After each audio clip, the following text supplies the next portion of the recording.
જય શ્રી કૃષ્ણ બધાને ને જય માતાજી। તો આજે આપણે બનાવીશું હેલ્ધી મિક્સ લોટમાંથી બનતી ભાખરી બનાવીશું। તો ભાખરી સવારનો એક જાતનો આપણે ગુજરાતી છે તો બધાના ઘરમાં એક નાસ્તો સવારમાં બનતો હોય છે, પણ ભાખરીના ઘણા બધા પ્રકાર હોય છે અને મારી ચેનલ ઉપર મેં ઘણી બધી ભાખરીની રેસીપી બધા સાથે શેર કરેલી છે, મતલબ બનાવેલી છે। મસાલા ભાખરી બનાવેલી છે, પછી રજવાડી ભાખરી બનાવેલી છે, જીરા ભાખરી બનાવેલી છે। ઘણી મારી ચેનલ ઉપર તમે જેટલા લોકો નવા જોડાઈ જાઓ અથવા તમે પહેલી વાર મારો વિડીયો જોઈ રહ્યા હો તો જરૂરથી ચેનલને એક લાઇક સબસ્ક્રાઈબ કરી દેજો, તો તમને આવી સરસ રેસીપી શીખવા અને જોવા મળશે। તો હવે ભાખરીને આપણે સર્વ કરીશું જે આમળાના મુરબ્બા સાથે।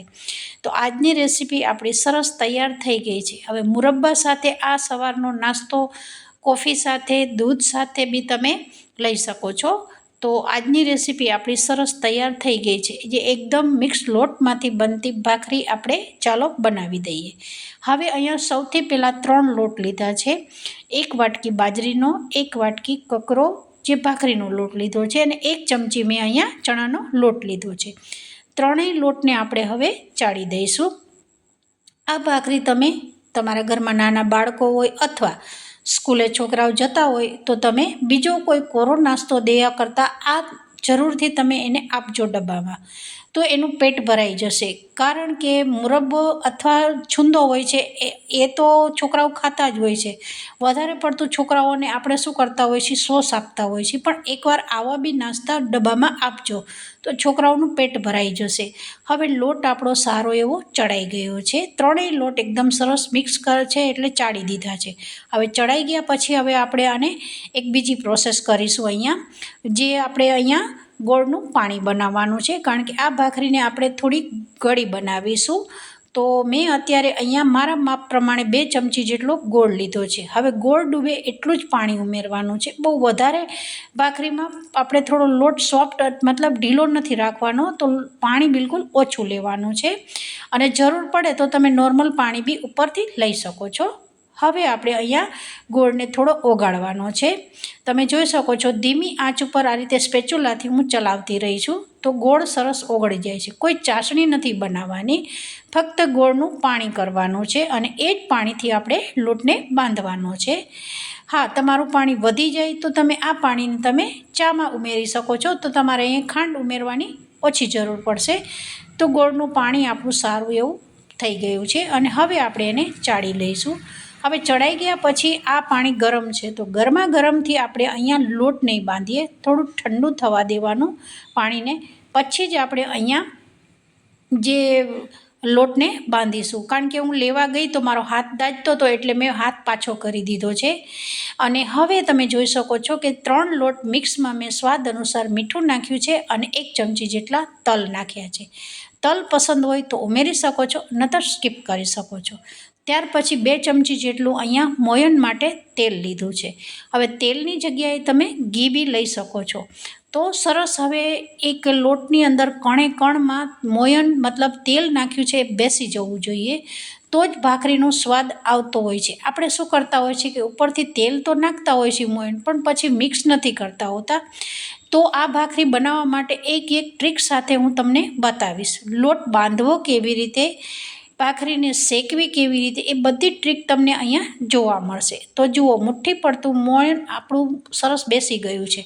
ત્યાર પછી હવે લોટ બાંધવાનો છે, તો લોટ બાંધતી વખતે બી ડાયરેક્ટ સીધું પાણી નથી રેડી દેવાનું, આપણે થોડું થોડું પાણી નાખી અને લોટને બાંધવાનો છે। હવે હું અહીંયા મારી વાટકીના મતલબ મેં માપ લીધો છે એટલું જ હું અહીંયા પાણી ઉમેરીશ, અને આગળ જરૂર પડશે તો નોર્મલ આપણે પાણી લઈ શકીએ છીએ, પણ બહુ વધારે પડતું ગોળનું પાણી નહીં બનાવી દેવાનું। જેટલો લોટ હોય એના અડધા, તમને જેવી મીઠાશ પસંદ હોય એટલો જ તમારે ગોળનું પાણી લઈ અને લોટ બાંધતા રહેવાનું છે। હવે તમે જોઈ શકો છો કે મારું અહીંયા પાણી ખતમ થઈ ગયું છે, પણ મારે પરફેક્ટ માપ સાથે અહીંયા પાણી જોઈતું હતું। તો હવે આપણે અહીંયા લોટને કઠણ રાખવાનો છે. સૌથી પહેલાં તો કઠણ રાખવાનો, પછી તમારું જો ગોળનું પાણી ખૂટી જાય તો નોર્મલ પાણી લઈ અને મુઠ્ઠીમાં થોડું થોડું પાણી લઈ અને મસળવાનું છે. કારણ કે મસળવાનું કારણ એ છે કે બાજરીનો લોટ અને ચણાનો લોટ બેય લોટ છે એ ચીકણા છે. તો તમે જો મસળશો નહીં ને તો તમારી જ્યારે ભાખરી વણશો ને ત્યારે તમે બિલકુલ વણી નહીં શકો. એટલે આ ટ્રીક તમે જરૂરથી અપનાવજો કે લોટને ખાલી ભેગો કરી પાણી નાખી અને ભાખરી નથી બનાવવાની, એને ખૂબ મસળવો ખૂબ જરૂરી છે. તમે જોઈ શકો છો હવે મેં થોડું પાણી બી ઉમેરેલું હતું, પણ એ વિડીયો મારાથી સ્કીપ થઈ ગયો છે, તો કોઈ વાંધો નહીં. અત્યારે હું તમને મારો લોટ બતાવી રહી છું કે એકદમ સરસ આપણો લોટ સોફ્ટ થયો છે. પરોઠા જેવો નથી બાંધવાનો કે રોટલી જેવો નથી લોટને બાંધવાનો, થોડો કઠણ લોટ રાખવાનો છે, પણ મસળવાનો વધારે. તમે મસળશો એટલું જ અહીંયા તમારે વણતી વખતે કોઈ ઉપરથી કોરો લોટ નહીં લેવો પડે કે તમને વણતી વખતે કોઈ તકલીફ નહીં થાય. તો એકદમ સરસ આપણે લુવા પાડી દઈશું. હવે ચોપર ઉપર સરસ લુવા પાડી અને ભાખરીને આપણે વણવાની છે. હવે ભાખરી વણવાની ટ્રીકમાં હું તમને બતાવીશ કે તમે અહીંયા એક મતલબ કોઈ પણ તમારા ઘરમાં ધારવાળું વાસણ હોય, પ્લેટ હોય, વાટકો હોય, એનાથી બી બનાવી શકો છો. અથવા આપણે જે કિનારી ફાટી જાય એવી ભાખરી રેગ્યુલર બનાવતા હોય છે એવી બી બનાવી શકો છો. અને તમે અહીંયા જોઈ શકો છો બિલકુલ મારી બહુ વધારે કિનારી ફાટતી બી નથી અને લોટ એકદમ સારો બંધાયેલો છે. તો હવે મેં અત્યારે એક પ્લેટ લીધી છે અને આ રીતે ઉપરથી પ્રેસ કરી છે તો સારી એવી ભાખરીનો શેપ આવી જશે. કારણ કે શેપ આપવાથી એકદમ ભાખરી નાના મોટાને જોઈને જ ખાવાનું મન થઈ જાય છે. તો જુઓ એકદમ આસાનીથી આપણી ભાખરી છે એ ઉથલી જાય છે, કારણ કે મેં બિલકુલ અહીંયા લોટ એકદમ સારો રાખેલો છે. તો થોડા અહીંયા લોટમાં તલ બી દેખાઈ રહ્યા છે. તો જરૂરથી એકવાર આ મારી રેસીપીને ટ્રાય કરજો. વિડીયો સારો લાગે તો જરૂરથી એક લાઇક, સબસ્ક્રાઈબ ચેનલને જરૂરથી કરતા રહેજો.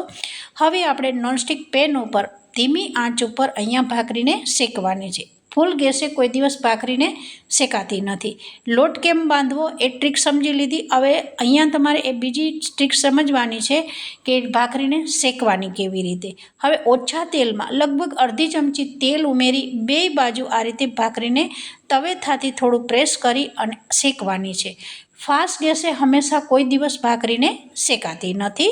તો તમે જોઈ શકો છો મેં આગળ તેલ ઉમેર્યું, પછી હવે બીજી સાઈડ બી હું થોડું તેલ ઉમેરી અને આ રીતે લાલાશ પડતી ભાખરીને શેકવાની છે. ભાખરી રિયલમાં જે હર ગુજરાતીના ઘરમાં બનતી હોય છે બસ આ જ ટાઈપની, એકદમ સોફ્ટ. જેને દાંત ના હોય ને વડીલો, એ બી આ તમારા ઘરમાં કોઈ વડીલ હોય, બુઝુર્ગ હોય, જો એ કદાચ તમે ઘરમાં ભાખરી બનાવતા હો તો કઠણ હોય છે તો એ ખાઈ નથી શકતા, તો આ રીતે જરૂરથી સોફ્ટ ભાખરી બનાવજો. તો જરૂરથી તમારા વડીલો ખુશ થઈ જશે અને તમને ખૂબ આશીર્વાદ આપશે, કારણ કે તમે એને આટલી સારી સરસ રેસીપી ખવડાવી છે. તો આજની રેસીપી આપણી સરસ તૈયાર થઈ ગઈ છે. જે મુરબ્બા સાથે સર્વ કર્યું છે, આ મુરબ્બો છે આમળાનો છે. બધાને જય શ્રી કૃષ્ણ.